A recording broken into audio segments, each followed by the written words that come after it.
Assalamualaikum Sobat Football United, ringan amatiran ala gue. Habis lari pagi, menuju balik, gue ingin ngobrol tentang calon gelandang ataupun calon pemain tengah dari Manchester United. Ketika gue bikin video ini, Ederson sudah sangat dekat. Bukan tidak mungkin ketika gue bikin video ini juga sudah dihirwigokan, tapi dari banyak sumber memang sudah sangat dekat banget ya Ederson ini ke Manchester United, akan menjadi rekrutan pertama di musim panas kali ini. Tapi menurut keyakinan gue, Ederson ini bukan gelandang premium, bukan gelandang pertama yang yang bisa diandalkan sebagai starting 11 di setiap pertandingan dari Manchester United. Gue pikir bukan Ederson mungkin seperti kayak pemain dalam tanda kutip pemain pelengkap ya, tapi bukan berarti terus ya dia tidak ada fungsinya atau tidak ada atribut yang bisa diandalkan, tetap aja ada. Cuman kalau melihat ya Casemiro pemain yang tidak lagi di Manchester United mulai musim depan, dan pemain pilar, pemain penting, pemain vital bagi kesuksesan menurut gue Manchester United musim ini. Ya ada pemain-pemain lain, tapi kalau dilihat secara kontribusi, baik itu permainan maupun misalnya gol ya, lalu juga kontribusi lain di gelandang bertahan, menjadi partner yang luar biasa bagi Kobbie Mainoo. Lalu ada juga satu faktor lain yang menurut gue juga penting dan besar, yaitu adalah karakter dari Casemiro. Gue teringat wawancara dari Erik ten Hag terkait dengan kenapa dia merekrut Casemiro, ataupun Manchester United, bukan dia, tentu saja ini keputusan kolektif, karena dia ingin, atau klub ya, termasuk juga Erik ten Hag tentu saja, ingin ada karakter pemenang di dressing room Manchester United. Casemiro bersama dengan Real Madrid 5 Champions League, lalu secara konsisten selalu berkompetisi di level tertinggi, bersama dengan tim nasional Brazil juga menjadi andalan. Dan bisa dilihat juga ketika Casemiro selesai di Manchester United atau menuju selesai ya, bagaimana wawancara-wawancara yang dilakukan, bagaimana dia bereaksi terkait dengan situasi di media, kritik, dan banyak hal menunjukkan memang kedewasaan yang sangat luar biasa. Bukan hanya kedewasaan ya, tapi memang karakter pemenang. Dan menurut gue ini juga harus diperhatikan ketika Manchester United mencari pemain baru untuk lini tengah. Jadi bukan hanya kemampuan teknis saja.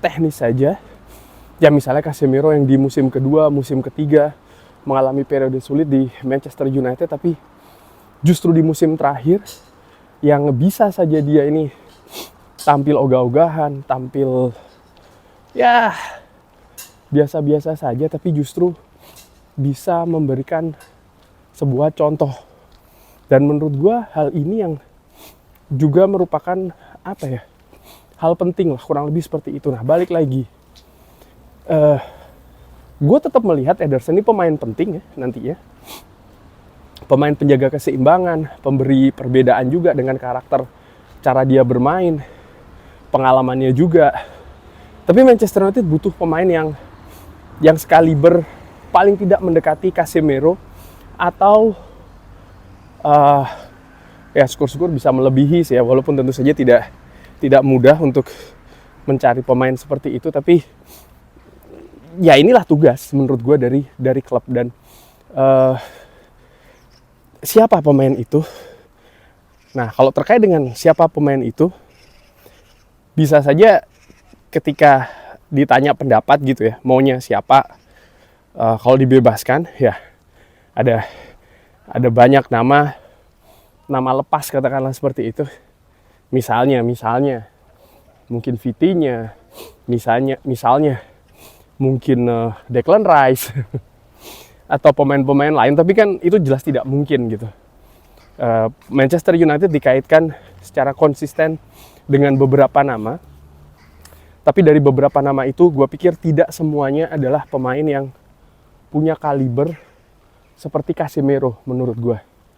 Tidak semuanya punya kaliber seperti Casemiro. Dan dari nama-nama tersebut,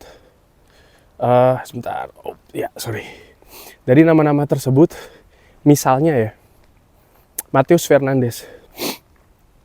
Gue pikir Matheus Fernandes belum ada di kaliber Casemiro.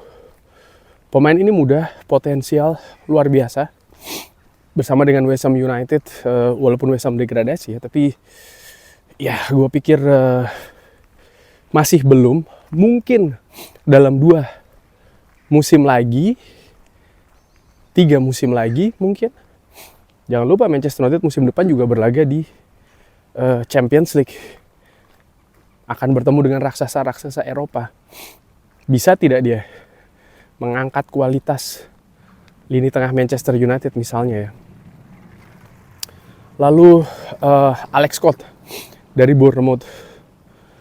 Dan ada satu lagi pemain dari Bournemouth juga. Gua lupa, yang ingat bisa drop di kolom komen. 2 pemain ini juga bagus. Tapi lagi-lagi gue pikir kalibernya belum mendekati Casemiro. Mungkin dalam beberapa musim, tapi tidak dalam musim depan menurut gue. Dimana ya musim depan Manchester United pasti akan dituntut hasil. Media, fans, manajemen pasti paling tidak ingin Manchester United bisa berlaga di Eropa lagi untuk musim depan selanjutnya di Champions League. Dan untuk itu saja, itu tantangannya sangat besar. Kita lihat ada beberapa klub dalam 2 musim ini yang cukup drastis ya penurunannya di Premier League. Artinya apa? Kemungkinan untuk turun, untuk terjun bebas itu bisa saja. Sehingga butuh pemain yang siap. Oke, lewat mana gua? Oke, kita lewat sini aja deh. Nah, siapa pemain yang siap itu? Well, dari nama-nama yang ada, menurut gua hanya ada 3. Dan dari 3 itu nanti gua akan memilih 1 ya. Well, pilih 1 sudah jelas sih. Menurut gua adalah Elliot Anderson. Tapi kenapa gue pikir Elliot Anderson? Elliot Anderson walaupun masih muda, dari cara bermainnya, cara bersikapnya, menurut gue sudah menunjukkan bahwa dia ini pemain elit. Dan ini juga terbukti misalnya Manchester City ya. Tim sekelas Manchester City, tim ataupun klub juga yang mengincar hasil, melihat hasil itu sebagai hal yang harus langsung diraih, itu juga ingin mengambil Elliot Anderson. Karena menurut keyakinan gue, City pun juga melihat Elliot Anderson adalah pemain yang bisa langsung memberikan hasil. Dan Manchester United menurut gue juga butuh pemain yang seperti ini gitu ya. Oke, proses tetap dilanjutkan, tapi artinya tetap ada proses begitu ya. Tapi untuk bisa langsung mendapatkan hasil juga, atau mencari pemain-pemain yang bisa langsung memberikan impact, itu juga tetap harus dilakukan. Dan menurut gue Elliot Anderson ini tipe pemain seperti itu. Dia elit, sangat mungkin karakternya bisa menjadi kapten masa depan. Ketenangannya luar biasa. Tidak pernah ada masalah besar menurut gue. Dan terkait dengan masalah besar, ini menyinggung juga ke nama kedua, yaitu adalah Tonali. Sebenarnya Tonali punya kaliber pengalaman yang luar biasa ya. Artinya dia sebelum ke Newcastle, dia bermain di AC Milan, klub raksasa Eropa juga. Bermain di tim nasional Italia dengan segala beban dan juga tekanannya. Tapi ada beberapa faktor yang gue pikir akhirnya menjadi semacam kayak hal yang kurang gitu loh, poin minus dari Sandro Tonali. Belum lagi karakter dia bermain yang menurut gue mungkin tidak seperti kayak Casemiro ya, kalau dilihat dari cara bermainnya. Menurut gue bisa jadi salah. Lebih mirip ke Kobbie Mainoo. Tidak 100% mirip, tapi menuju ke Kobbie Mainoo. Dan Manchester United menurut gue butuh pemain yang agak berbeda. Jadi gue berpikir Tonali termasuk nama premium, tapi bukan yang paling ideal. Belum lagi kalau kita berbicara terkait dengan situasi dengan Newcastle United misalnya, karakter dia ketika Newcastle sedang mengalami masalah seperti ini, dia bahkan dari bulan Januari sudah melihat pintu keluar sih. Ya dengan apapun alasannya, tapi menurut gue ini merupakan sebuah catatan juga ya. Bagaimana karakter dari pemain ini.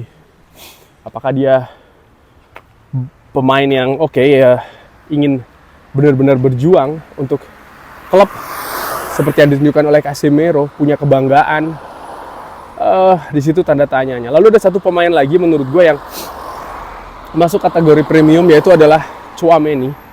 Gue melihat Tchouaméni masuk ke karakter ke kategori premium.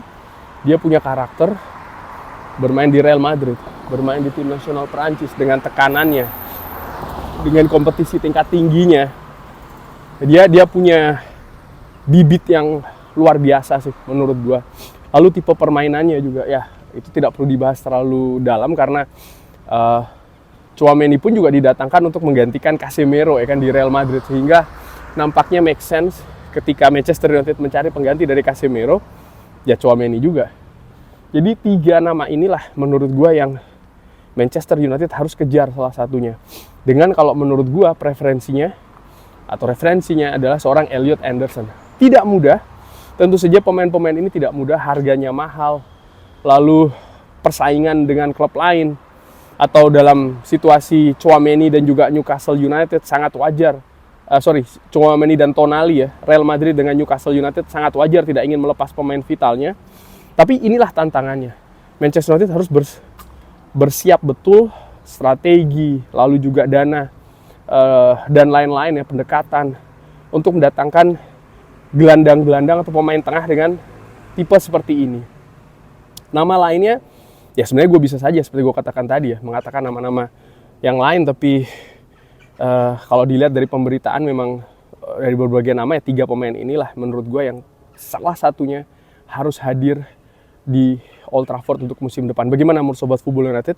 Sepakat tidak sepakat? Atau mungkin ada nama lain? Pilih 1 dari 3 ini. Terima kasih sudah menyaksikan. Jangan lupa like, share, dan juga subscribe. Wassalamualaikum warahmatullahi wabarakatuh. Thank you.